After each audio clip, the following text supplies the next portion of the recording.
Дана, мынау сенің нөмірің. 65 саны жазылған.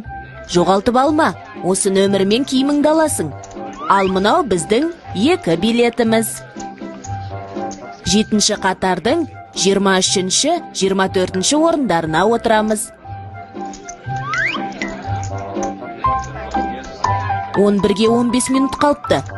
Әлі уақытымыз бар. Сондықтан мен екеумізге 2 балмызда қалып келейін. Сен мені осы 1-ші қабатта күте тұр. Тұра тұрыңызшы аға, не деген көп сандар? Мен шатасып кеттім. Иә, Дана, біз сандарды есеп шығаруда ғана емес, күнделікті өмірде де жиі қолданамыз.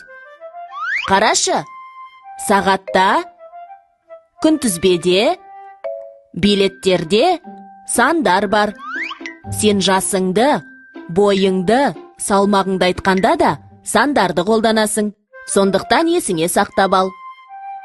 Заттың санын, ретін білдіретін сөздерді сан есім деп атайды. Сан есімдерге қанша, неше, нешінші деген сұрақтар қойылады. Сан есімдер есептік сан есім және реттік сан есім болып 2-ге бөлінеді.